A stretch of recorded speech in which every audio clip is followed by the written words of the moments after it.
Good afternoon. Growing a successful business is a vehicle to freedom. Now, a successful business is one that's commercial. In other words, it's not in chaos. It's actually ordered and structured. It's profitable, so there's consistent cash flow. You know where your next dollar is coming from. You know where your marketing is going. So it's commercial, it's profitable, and it works. And typically, it works without the business owner. It works with good teams, works with good systems. That's a successful business. As I say, a successful business run well, built properly, gives the owner freedom. Right? Gives them the ability to pay for the things that they want to pay for. In fact, the whole purpose of getting into business, one could almost summarize as saying it's to build a sellable asset, to build something that works without you, that actually allows you to do the things you want to do without working every hour under the sun. And that has to be built on the basis of mastery of the foundational layers. And you can build beyond that as well. Because if it sounds fanciful to think, well, hang on, how do I build a business that works without me? Let me walk you through the process over the next couple of these videos and the next couple of articles that I'll put together for you. So all of that starts with knowing exactly where you're going. If you don't know where you're going, then pretty much anything will do, because you never know when you get there. And good enough typically simply isn't good enough. So know where you're going is the first point. That then allows you to do things. Stephen Covey made the point that you need to begin with the end in mind. And doing that allows you to do the key thing of setting goals and saying, all right, this is what I want to achieve. This is how I'm going to get there. So you can set the goals, you can make the plans. And there's at least three types of goals. Firstly, there's negative goals, ones that you want to get away from, right? So I don't want to have a mortgage, or I don't want to have debt, or I really don't want to have a bad team, right? Or, some of us have come from different backgrounds. I want to get away from that, right? I don't want to drive a beaten up old car. Those are getting away from goals. They're sort of fairly negative goals. Typically, they're goals based on pain. The problem with negative goals, of course, is that when the pain stops, when the person becomes used to the pain, the goal doesn't motivate anymore. And that's one of the major purposes of goals, is to actually give you motivation, give you momentum. So the first type of goal is a negative goal. I want to get away from something. The second type of goal is one that I want to get towards. So it's something I want to achieve. So I want to have $100,000 in the bank. Instead of saying I don't want a mortgage, I want a positive thing in the bank. Instead of saying I don't want a bad team, hey, I want a great team. I want a team that's going to lift me up and lift people up around them. Those are go towards goals. They're positive goals. They draw you forward. Now, of the two, personally, I find the go-to goals much more motivating. But the third type of goal is the even bigger one. It's the one that's actually beyond yourself, the one that you simply can't achieve because it's actually that much bigger than you. You certainly can't achieve it on your own. Now, those bigger than yourself goals are what I refer to as legacy goals, things that you leave behind. So, excuse me, if I think about some of those, simply put, if you're running a plumbing business or a scaffolding business, or you're a doctor or a dentist or an accountant, and you say, I want to be the best plumber, the best scaffolder in the whole of Wellington, right? That's where I'm based in New Zealand. What does that do? Well, firstly, it sets the tone, right? Right at the beginning, it says, I want to be the best. And that has some consequences. So who are you going to attract in terms of staff? Well, probably not the person that actually wants to slack off, because they're going to think, well, hang on, this person wants to be the best plumber, the best scaffolder, the best doctor. So you're going to attract good staff. And what sort of clients do you think you're going to attract? Similarly, not people that want second best, not people that want to cut corners. You're going to attract the best clients.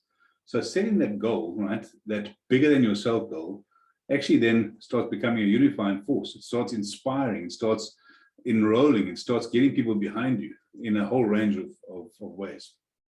The other point, though, if I think about legacy goals, and I'm a South African, you hear from my accent, think about the Rugby World Cup 2019. The Springbok team won the World Cup, but their goal going in wasn't just to win the World Cup. Sure, that was a unifying thing for the staff, for the coaches, the players on the field. But even beyond that, their legacy goal was to unite a nation, which they did. And that's quite remarkable.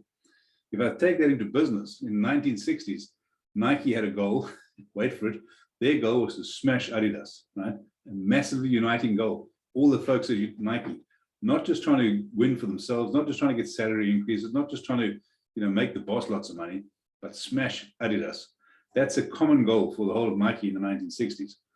Stanford University set out to become the Harvard of the West, right? Unites all their staff behind that. And Ford, back in the 1900s, wanted to democratize the automobile. So that for them, it wasn't just about building a great car, it was democratizing the automobile, making everyone have the opportunity. So knowing where you want to get to, being very clear on your goals, beginning with the end in mind, looking at those three different negative, positive, and legacy goals. Very, very important. The issue is it doesn't just stop there though, because clarity is power. And that's probably worth repeating. Clarity is power. And so if you're a business owner and you're wanting to get clarity and you want to get power in your business, make sure you're setting goals, not just at an annual level, because that's clearly very important. But the most important goal, the one that gives you the greatest clarity, is the daily goal. So you know exactly what you're doing tomorrow morning when you come in. My recommendation when I work with people is to say every day, so today is Wednesday, every day set the goals for tomorrow. Before you leave on Wednesday, make sure your goals are set for Thursday. Do that for yourself. Make sure your team is doing it. Make sure every division in your business is doing it. Some of them need to be financial, of course. Some of them need to be what you're going to do. Or I'll come back to that actually, not about what you're going to do. But some of them will be financial. Some of them will be engagement with different people. Goals we know need to be smart. So when you're setting a goal today for tomorrow, which highly recommended, and it's very specific, it's down to the day. If you get the day right, the week will take care of itself. If you get the week right, the month will take care of itself. Get the month right, of course, so the quarter and the year, etc. So clarity is power. Be very, very, very granular in your goals, down to everything that you want to achieve, and make your team do the same thing. What that then does, right, what that allows you to do is to then say, right, I know exactly what I'm going to do. Now, we all know, we've all heard of the thing, SMART goals. They must be specific, they must be measurable, they must be achievement-focused, specific, measurable, achievement-focused, realistic, and of course, time-bound. So if it's a daily goal, I've got to achieve it today. If it's a weekly goal, I've got to achieve it this week. The point I want to make, though, is that goals aren't just about what you do. Goals are want to be achievement-focused. They need to be motivating. They need to be uplifting. And so if you're focusing today on 4 or 5 goals for tomorrow that you want to achieve, it gives you some tremendous power. So I think clarity is power, but the other point is that it sets expectations for yourself, sets expectations for your team. Talking to a client recently, and they were quite concerned that, not everyone wants to do this, not everyone likes to be micromanaged. And I said, well, it's not micromanaging. It's being clear on expectations. If everyone knows what they've got to do, you don't tell them how to do it. You say, look, this is what we've got to achieve tomorrow. How you do it, that's up to you. It then encourages innovation, encourages engagement, encourages them to have their own ownership. So very, very important, I think, then to do that. And it allows you as the business owner, you own the final decision, right? It's your business, you need to own the final decision, but it allows all your team to be engaged. So that's a really important aspect of it. And as I say, the innovation part of it, allowing people to feel empowered, really, really works. Let's just recap that briefly, what we've spoken about. Business is the vehicle to freedom. You as the business owner own the final decision, but you need to start with knowing where you're going, right? Once you know where you're going, you can set the agenda, you can set the direction.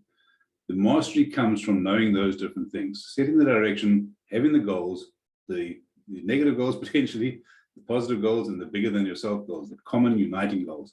Getting that right, giving your team the freedom to engage in that framework, that's the way to go. I'm sure you've got this. Any questions, reach out, but let's do this together. Thank you. Cheers.